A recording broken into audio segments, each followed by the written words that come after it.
Isang maliit na bayan ang nagpayanig sa buong bansa at ngayong humuhupa na ang kontrobersya, may isang tanong sa darating na halalan.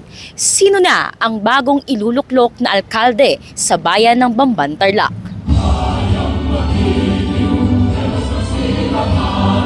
Tahimik at patuloy ang takbo ng buhay. Ganito ang sitwasyon ngayon sa bayan ng Bamban, Tarlac matapos ang maingay na kontrobersyang kinasangkutan ng dating mayor na si Alice Guo.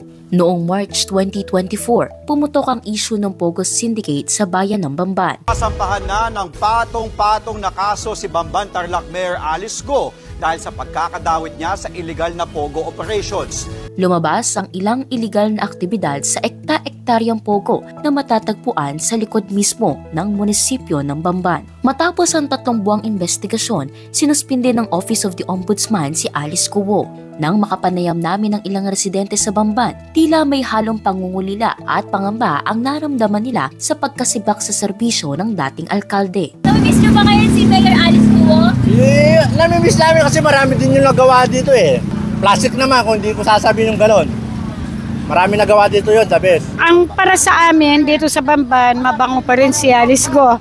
Dahil sa kanya, nagbago ang Bamban. Mabango pa rin. Namiss niyo ba si Mayor Alice Guo? Ay, sobra. Kung babalik siya dito, tatanggapin pa rin namin siya. Si Alice Guo, napakagandang ginawa niya sa Bamban. Ang daming nagawa ng Bamban. Yung mga ginawa niya, nami-miss namin. Dahil sa naging ingay ng issue, mas naging matunog ang pangalan ng 5 lalaking nagnanais umupo sa trono ng bayan. Kabilang dito si Jose Antonio Feliciano, naging mayor ng Bamban ng ilang termino. Joey Salting Jr. ang nakalaban noon ni Alice Guo sa pagkaalkalde, dating konsehal at kasalukuyang EBC President.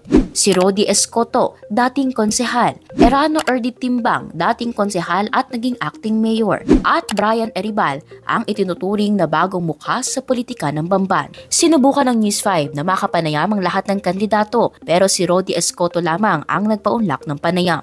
Inilahad ni Escoto ang kanyang mga plano, partikular na sa naiwang Pogo Building. We have the plan already. Kalahati, gagawin namin universidad.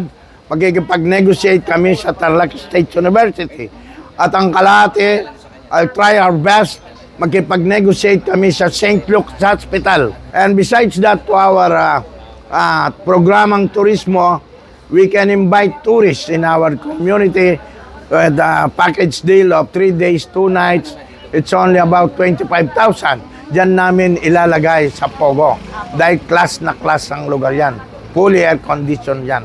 Nang tanungin siya kung anong kinaibahan niya kay Alice Guo. Sa ayaw at gusto natin, si Madam Alice Guo nakapagbigay ng magandang simulain sa bayang ito. Pero yung sinapit niya sa batas, it is not within our control, that is law. There is a saying in law, no matter how worse the law, but it is still the law, so we have to follow the law.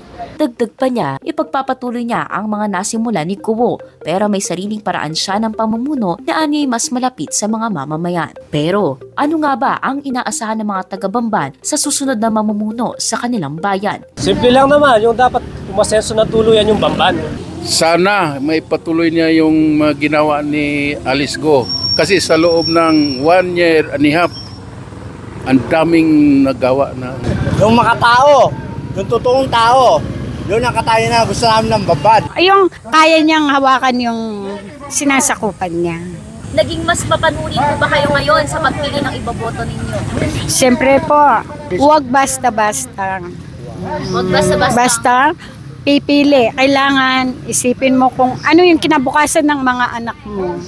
Sa bayan ng Bamban, ang halalan ngayong taon ay higit pa sa simpleng pagboto. Ito ay isang pagkakataon ng kanilang pagbangon mula sa nakaraan. Sa 5 nagnanais mamuno, sino ang magbabalik ng tiwala ng taong bayan at sino ang magdadala ng tunay na pagbabago. Panginoon, sa pangalan ni Jesus, pagpapalain ang bayang Bamban.